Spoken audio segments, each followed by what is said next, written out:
So here we are at step 8. We're almost at the end of our journey to financial freedom. And the name of this step is called Embrace Your Destiny. I want you to think about those words. I want you to think about the word embrace. And I want you to think about the word destiny. What I am asking you to do here is to welcome, embrace all that is about to come your way. You see, for what might come your way might not be that which you want to come your way. You've taken these steps so more money will come your way. You've taken these steps so more freedom will come your way.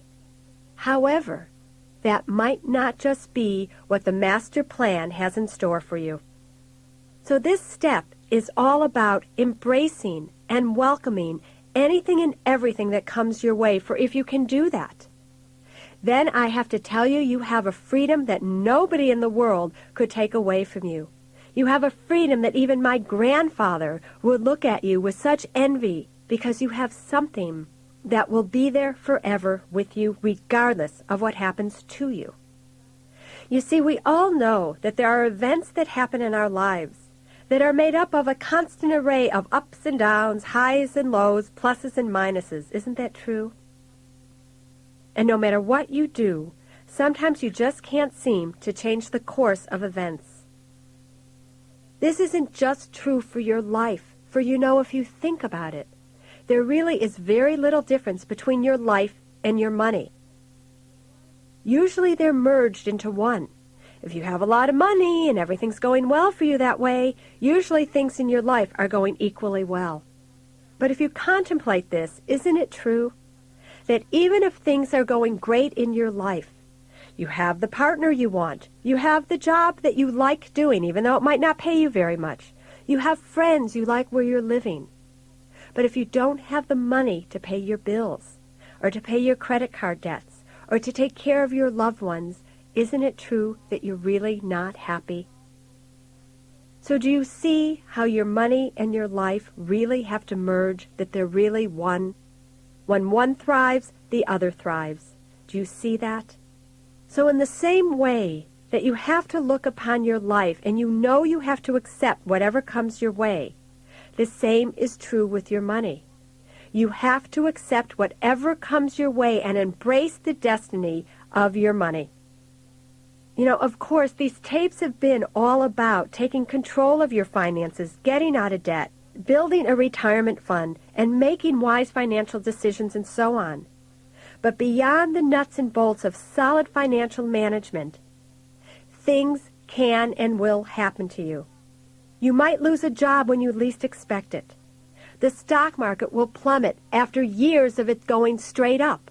And of course, that will be the year that you probably choose to get in it. But now remember, if you do dollar cost averaging that we talked about in step 5, that won't be a problem. However, things are going to happen to you.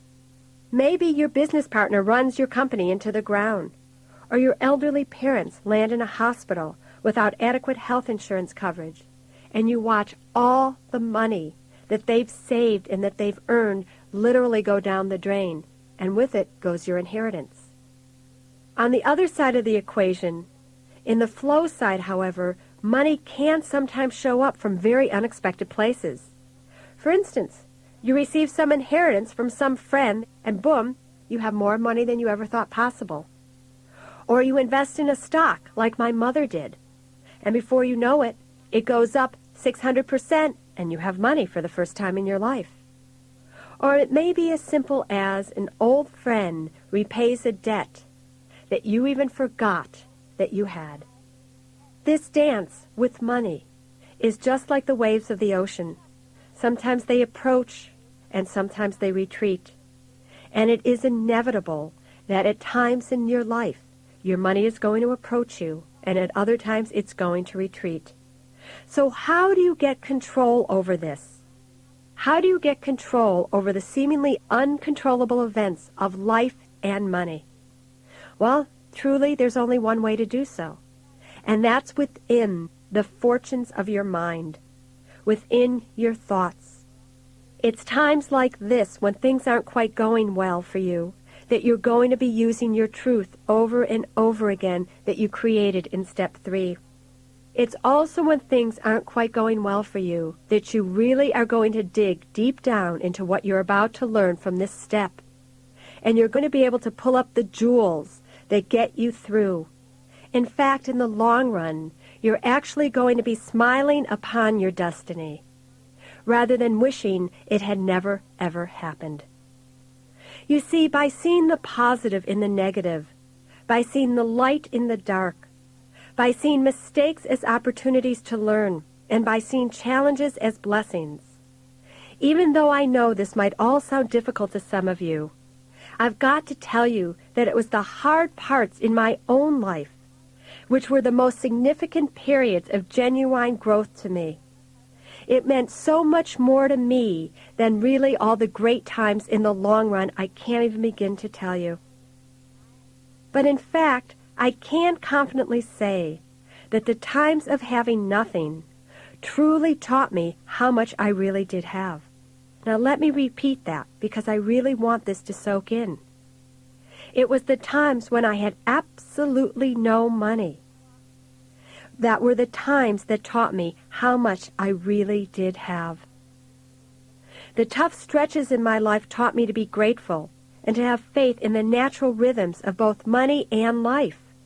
And it's this inner knowing and inner peace that is the essence of the 8th step to financial freedom.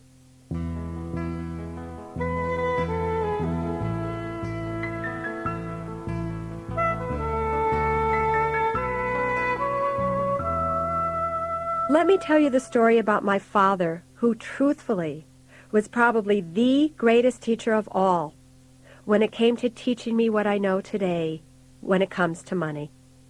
When I was about 14 years of age, I was in the car with my mother, and we were driving around, and we decided to go visit my dad at his little chicken shack.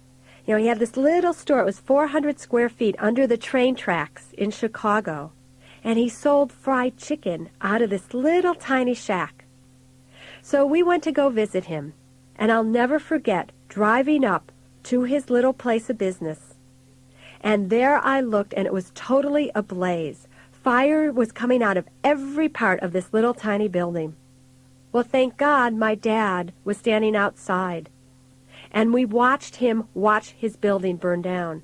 And you could feel my mother go, "Oh, thank God, Maury," which was my daddy's name, "Maury's okay." But then all of a sudden, I saw my father get this look in his eyes. I've never seen it before then. I have to tell you, I never saw it after that. But he got this look, and all of a sudden you saw him take this stance as if he was about to do something that he knew was crazy.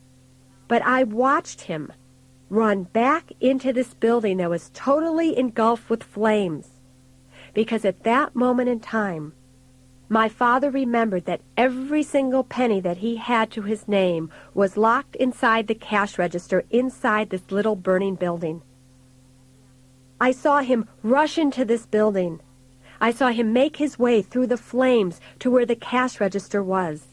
I saw him try to open up the register, but in those days, this was in the 60s, the registers were made of all metal, and the register had already sealed shut from the intense heat of the fire. He couldn't get the drawer open. He kept trying and trying. Then, in an act of desperation, I watched him pick up this register, come outside. It was already glowing. It was so hot. He threw it down on the ground, and with it came all the flesh, all the skin on his chest and his arms. I watched as my father literally risked his life for money. Think about that. That's how much it meant to him. Because of his actions, my father received third-degree burns, almost the entire top half of his body. He spent a considerable amount of time at home having to heal from these intense wounds. He also contracted emphysema because of the intense smoke inhalation while he was in there. As I watched him go through this, I kept thinking to myself, "God, Daddy, you are such an unlucky man, aren't you? Now, not only do we not have any money, but now you don't even have a business anymore to bring in any more money, and you're sick, and we're spending all this money on medical bills." I used to go to him, and I used to say, "Dad, you are really unlucky, aren't you?" And he would look at me with these eyes filled with such wisdom. And he would say, Susie, maybe yes, maybe no. Well, it was during this time that we really didn't know what we were going to do. My mama was working as a secretary, but on her salary alone, it couldn't support the family. But one day my dad got a call, and it was from a Carl Weinshanker. And Carl worked for a meatpacking company that used to sell meats to my dad. And he said, Maury, how about if we lend you some money and we'll open up a new store for you on Chicago Avenue in downtown Chicago? Well, my dad, I'll never forget how happy he was. He hung up that phone and he looked at all of us and he said, guess what, kids? We're all going to be okay again. We're going to get to start over. And I went to him and I said, Dad, we're so lucky, aren't we? Somebody wants to help us. And he looked at me again with that look and he said, maybe yes, maybe no. Well, a few months later, Maury's Deli on Chicago Avenue opened. Because my dad wasn't well anymore because of his emphysema, my brothers Bobby, Gary, and I were truly the ones who ran the whole store. And everything was going great. We were starting to make money was coming in, the bills were being paid. And all of a sudden the phone rings, and this time it's from Northwestern University. And the person on the phone tells my father how Northwestern wants to take over the building that his little business is in and extend the medical school there on Chicago Avenue. Well, before you knew it, guess what? Daddy was out of business again. I'll never forget that phone call as well, because it literally looked like his heart was broken in that moment. So I went up to him and I said, Dad, I guess our luck turned, huh? You're really unlucky again, aren't you? And again he looked at me and he said, maybe yes, maybe no. Well, a few months went by, and all of a sudden a space opened up back in Hyde Park, where my dad was able to open up another business called Maury's Deli, with the help again of Carl Weinshanker. We opened up the business, we were all working there, everything again was going great, and guess what? In the middle of the night we got a call saying the place had totally burnt down. That's right, here we are again. The apartment upstairs from his little business had an electrical short. It started a fire in the entire building, and there Daddy lost everything once again. Now, you would have thought that my dad would have learned from his first fire and had insurance to cover it. But Daddy didn't like insurance, and he didn't have any, so there he was again, penniless. Again, I went up to Daddy and I said, Dad, we're pretty unlucky, aren't we? And he said, well, Susie, maybe yes and maybe no. But what came from this was that the University of Chicago, because my dad was such an honorable businessman, offered him one of the first private establishments ever on the university's campus. They set him up in the little bookstore across from the hospital there, and he opened up Maury's Deli. And with that, he started to make money. My brother Gary ran it for him. I would work there. Bobby would come whenever Bobby could. And all of a sudden, things started to go great. And not only did they give him that place, they offered him another location on the university campus. And here my dad was starting to make money for one of the first times in many, many years. He was so happy, I can't even tell you. He was happy because he knew that he was going to be able to take care of my mom long after he left by the income coming in from this little store. I remember going up to him this last time and saying to him, Dad, we're so lucky, aren't we?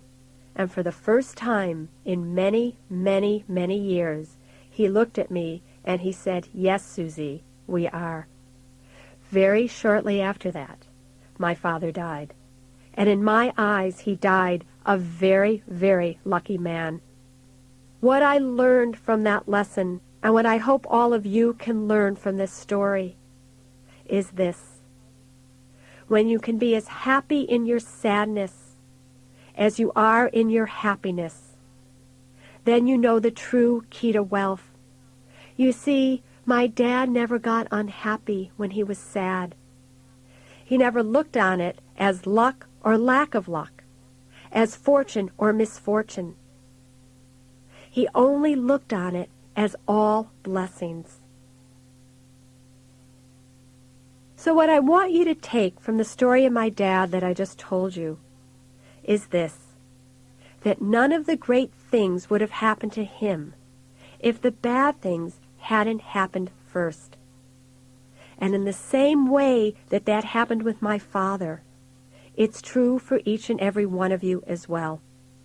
He embraced his destiny. He smiled upon it. He was able to, through his eyes, show me that everything really does turn out for the best. And that is the essence of this step, is to have faith everything really does happen for the best.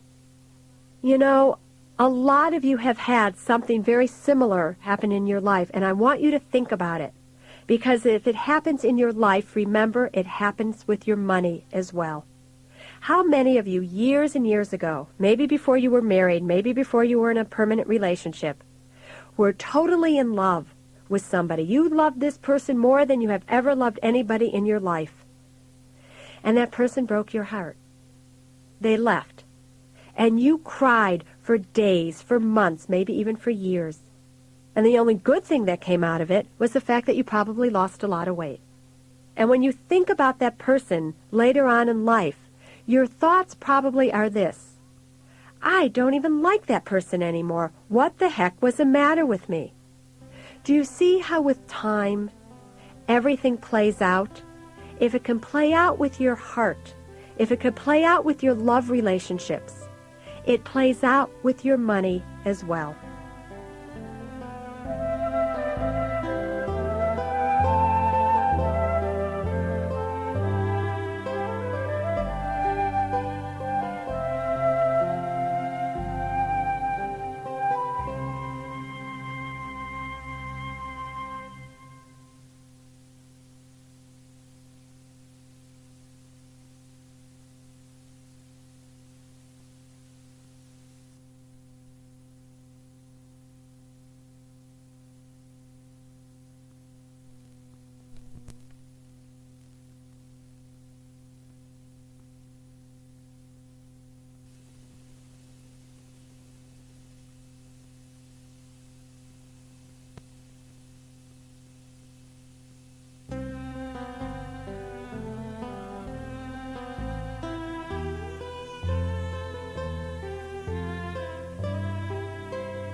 So what I want you all to do right now is to reflect on your entire financial history. I want you to think back on all the worst things that have ever happened to you. Can you remember how you felt? Were you tense, afraid, angry, paralyzed? Maybe you were ashamed, or maybe you were determined to prevail. Was there a crisis that triggered a series of events? And if so, how was that situation resolved? What elements were critical at the time, and how much weight do you give them now? So what I want all of you to do right now is to go to your guidebook and turn to the page that has the Destiny exercise on it. So in case you're having trouble recalling some of these memories, let me ask you a few questions to help jog your memory here. Did you ever leave a job or get fired without having a clue where your next penny was coming from? Can you remember the fear? Can you remember how petrified you were when that happened? Have you ever lost money on an investment? Or have you ever worked really diligently to put a business deal together and after a lot of sweat and labor have to give it up or watch it go up in smoke? Have you ever had creditors knocking on your door, calling you at work, calling you at home, sending you letters? Or have you ever lost a friendship over money? Has there been any heated instances with family members around money? Or did you ever have to borrow money from a friend because you were totally broke? You didn't know how you were going to get by the next day at all? Have you ever lent a lot of money to someone who has neglected to pay it back even to this day? Or have you lost a marriage over money? Or have you lost a marriage and with it, you lost your financial stability as well? I want you to think about all of these examples. Do any of them ring true for you? What I want you to do right now is write down the most dramatic, most upsetting event that has happened in your life around money. One of the keys to the success of this exercise is that whatever event you write down, please make sure that it happened at least 5 years ago. We'll find out why that's important in just a few minutes. But I want to make sure that there's time between today and the time that that event happened. Please turn off the tape, write down your experience, and then come back when you're ready.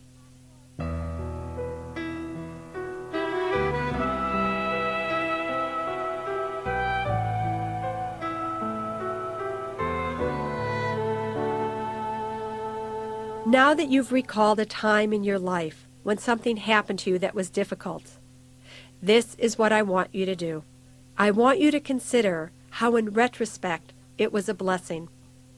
You see, that's why it was important that you recalled an event that happened at least 5 years ago, because it's given you time to reflect on why did it happen, what positive came out of it, or how you even feel about it today. I want you to think about what gains came from your losses. How did your misfortune over time become a fortune? Did the blessings come to you in ways you could never have predicted? If you need help here pulling the good out of the bad, think about my dad's story. Think about how his gift was knowing that good luck and bad luck are always in the eyes of the beholder. He had such an uncanny ability to look past the present situation that he was in and into the future of possibilities. So, part 2 of this exercise is now I want you to write down and think about how did those seemingly unfortunate events in the past turn out to be a true blessing? What is the positive that you can find in the negative that you thought happened? Now, this may take you a little time. It may bring up some pain. But with a little time and a little contemplation, you are going to be able to pull out the goodness from the bad. I want you to write your answer in the space provided in the guidebook. Then I want you to join us back at the seminar so you can hear how everybody has made the same connection as you're about to make.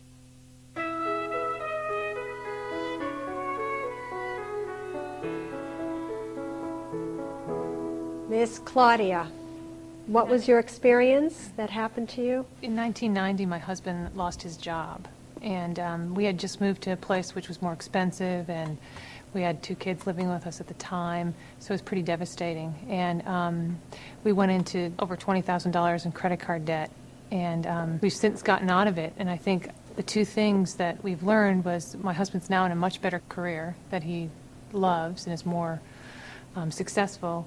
And also we learned a lot about money, and we're never going back there again. Good. You've been quiet for a while. How about you, Pamela? Let's see. I think there's several I'd have to choose from. I'm sort of like your father. It goes up and it goes down. The peaks and the valleys, I think. Isn't that what we call them? Let's see. Probably being laid off from work, being a single working parent, that was particularly difficult. But I do think you learn from those experiences. What did you learn from that experience yourself? Well, the thing that happens, I think, is you just gain more self-confidence. You know, I felt, hey, I am good, and I have good skills, and I'm marketable, and I'm going back out there, and you do find better jobs and better positions and things like that. Yeah, and that your friends are there. That was a really critical part of it, too. And you, Linda? About 5 years ago, my ex-husband and I had a very successful business, and I didn't know much about the business, and I hadn't thought about it when we put our house and all of our properties on the line for the business, and it was mismanaged by a financial consultant who came on board, and we lost so much money. It was just devastating. I thought I was going to be a bag lady, but it's brought me to where I am today. I'm so grateful for it because I'm really so much more in charge of my finances, and I'm here to learn more. So it was really the best thing that could have happened to me, but it was so devastating at the time. Yes, our blessings are very interesting. They come very differently. Bob? Yeah, when I was about 25, I was in a relationship where I felt stifled. I got very depressed, ended up leaving the woman, living on my own for a while. One day she came over and said she was going to kill herself if I didn't come back with her. And, this really puts a person on the spot. When I realized it's you or me, babe, it would kill me to go back with her. So I didn't. And I found myself there, and I found my strength. And a year later or so, I found my wife, the woman I'm married to now. Mm-hmm. And how about you, Yvonne? Early in my marriage, my ex-husband and I went through bankruptcy, and that was very horrible and a shame and all of that. And what I realized is I had kind of trusted him, like my dad had been in charge of all the money, and I just thought, well, he'll be in charge of it all. And I came out of that realizing that I knew how to handle our money much better than he did, and I actually took over doing that. So it was a blessing as well. It was very empowering. Mm-hmm. Yeah. And you, my dear? We also lost our business, and it was devastating in many ways, especially because I had always looked to my husband to sort of be the provider and the caretaker. And it forced him to get into a new profession, and he's much happier. And B, it also compelled me to take myself more seriously and embark on a career. Mm-hmm. Of all the things that have happened to any of you, that this one event that we had you record, would any of you change it today, knowing now what you know? Diane, you would. Tell me about it. Well, that's just that I can't. I mean, the event that I focus on is just too horrible to contemplate to this day, and there's no blessings learned from it. But it's the first thing I think, and even though it happened 12 or 13 years ago, that's why I put my pen down and just watched everybody else, because I can't let go of it. I can't talk about it and don't see any redeeming value in it. So there may be a time by yourself or with a friend that maybe you're willing to venture there. I mean, we've done this enough now that even parents who have lost their children, who have been murdered or to a death or to something years later, found a strength within themselves, found all kinds of things that they never thought would happen. Because when I first started to ask this question, especially in a group of people, you're going to get people who say, I lost my husband to cancer. I lost my mother. I lost my child. I mean, talk about the real losses, catastrophes of life. But what was so fabulous is when they were willing to look at it years later, even those people could find a blessing. The most extraordinary one was a woman who was in a car accident and is a quadriplegic. She was an actress in Hollywood on a soap. And she was beautiful. And she was in a car accident that some drunk hit her. It wasn't even her fault. And she wouldn't change a thing today. So it's amazing the potential that we have to look within and take greatness without when you're willing to go there. Rebecca, how about you? I think that mine wasn't a money tragedy. I think it was more life tragedies. And I haven't come to the point of seeing the blessing in it yet. All right. And Fran? I guess I'm fortunate. I can't really think of any devastating events in my life. That's fabulous. That's fabulous. And that's the point. There does come a point in every one of our lives, so when you look back, you don't see devastation, you see blessings, or you see greatness. And it's always been said by some very wise ancient teachers that when you can be as happy in your sadness as you are in your happiness, then you know the key to life. So when you can be as happy in your sadness as you are in your happiness, then you know the key to life. Those are very powerful words. When you can see everything as a blessing, when you can have the attitude that my dad had, and who even knew he had such wisdom back then? Maybe yes, maybe no. If you can see today's financial events that are happening to you with future vision glasses. Bob, if you can know what's happening to you today with your money, is perfect, because it is taking you exactly to where you need to go on a much higher evolution.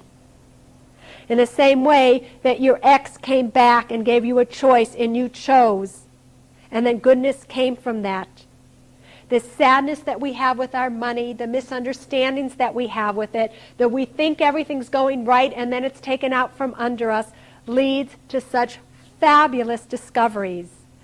Discoveries that all the money in the world could never buy. I never, ever could have bought the lesson that my assistant gave me when she took the money.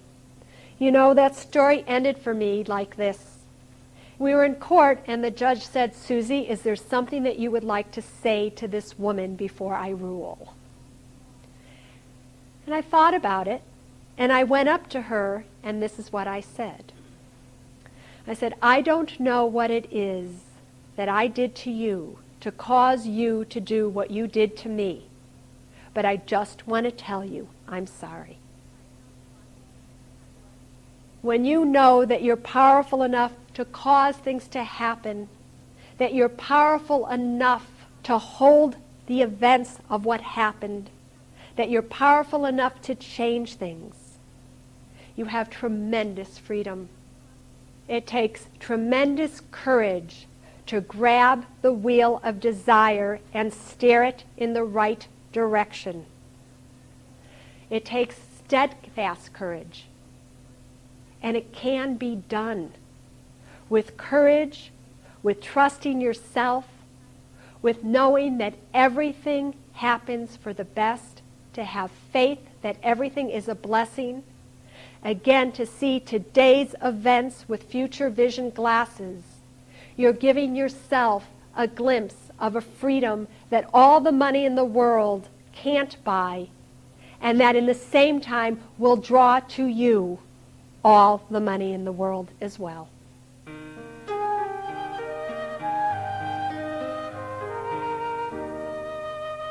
So as we near the close of your Financial Freedom Program, we just have one step left here. I want to make a request of you. Next time you feel that bad luck has just cast a shadow on you, or that things just aren't going the way that you think they should, please remember back to my dad's simple phrase, maybe yes, maybe no. You know, if you can simply face your misfortune and encourage yourself to look at the gifts it brings, then you are rich, rich many times over, and you are only one step away from true financial freedom.